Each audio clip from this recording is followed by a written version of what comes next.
А во продолжение следиме една преубава репортажа која што и покрај тоа што се однесува на постите, ќе имаме можност да разбере и да видиме како во време на пости живеат муслиманите кај нас.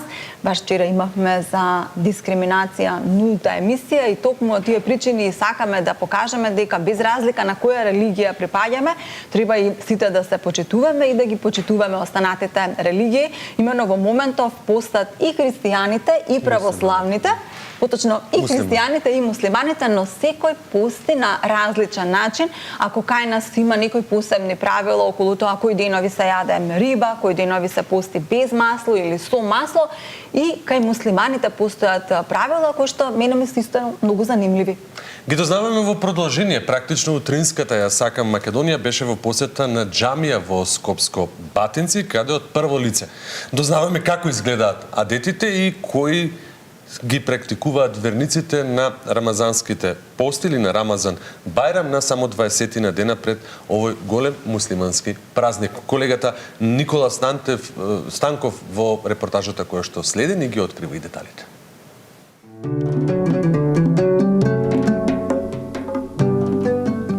Пролетен ден во Скопско Батинци. Сончеви 22 степени. Безмалку е пладне. Санџак џамијата во селото Љубош ги очекува верниците кои доаѓаат на попладневната молитва.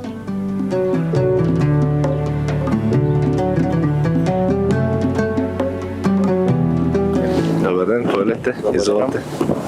Повелете. Нашиот домакин Кадрија Мурик над 25 години служи на верниците од околината. Тој ни ги отвори портите на овој светверски објект за муслиманите, околните жители и Богот кому се молат, Аллах. Поминаа десеттина дена од почетокот на постот во светиот месец Рамазан. Кадрија вели дека постот не е само абстинирање од храна и пиење, туку и материјален и мисловен пост, своевидно духовно воздигнување на верниците. Од моментот кој се нарекува сехур, се прави ниет, односно се донесува намера дека ќе постиме, дека ќе абстинираме до акшамскиот период, односно до зајди сонце.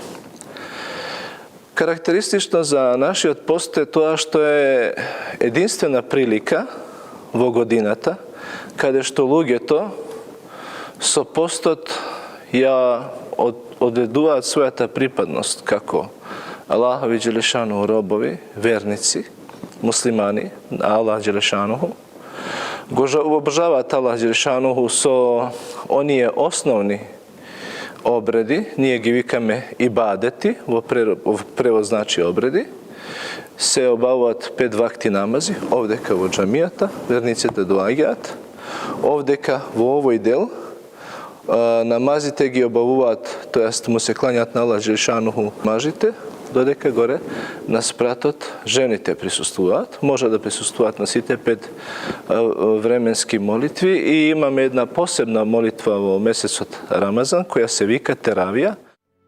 Теравијата е рамазанска молитва која се одвива во вечерните часови, карактеристична баш за рамазанскиот месец.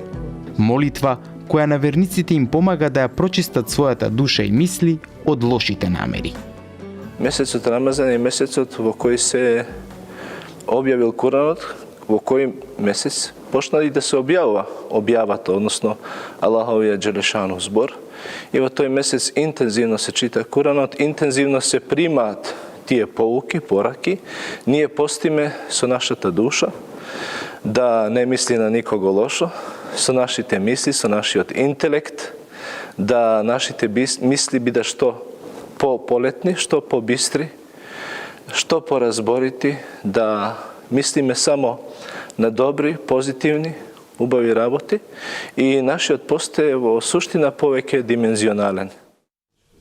Подготовките за постите всушност започнуваат многу пред месецот Рамазан, вели нашиот домакин, со предавања, молитви и читање од Куранот, светата книга на Исламот. Тие се подготвуваат за духовниот препород кој за верниците го носи светиот месец.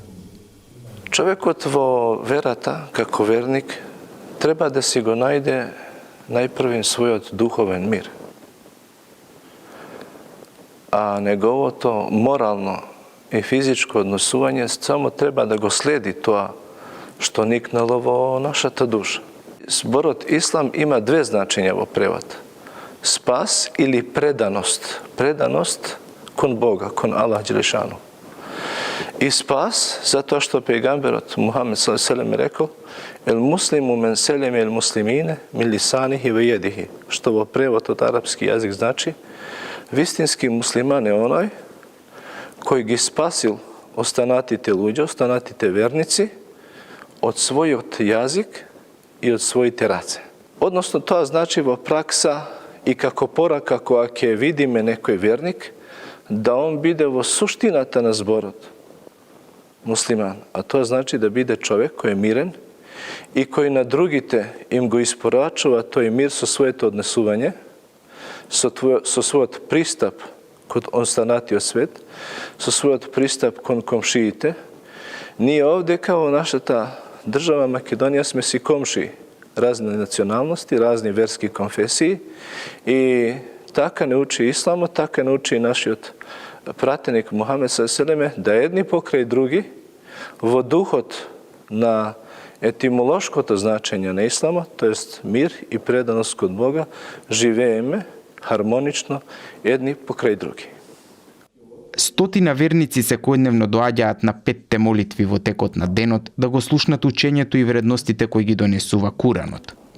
За сурињата од Светата книга на Исламот, односно 114 поглавја на Куранот, пишува и самиот Кадрија во книгата која ја пишувал 8 години, а ја издал непосредно пред почетокот на постите. Куранот е Аллаховиот Джелешанов збор, објавен на пратеникот пејгамберот Мухамед ﷺ за човечанството, и тоа е кодекс на живење. Тоа не е само книга која се чита во молитвите, во обредите, по повод на некои манифестации. Тоа е книга која е упатство и на самиот почеток.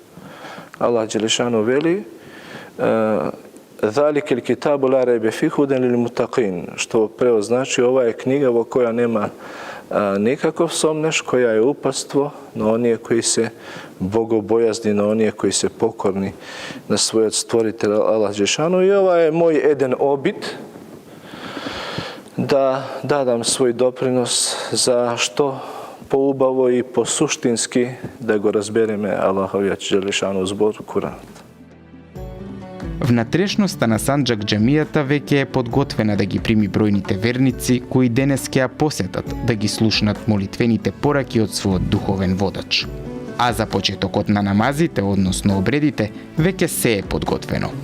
Куранот е поставен, а арапските глифи, низ читањето на стиховите и поглавјата, ќе даде духовен мир и сила на верниците да продолжат со постот и духовното препородување во очи 30 март и денот на Рамазан Бајрам, како своевидно финале на најсветиот месец за муслиманите.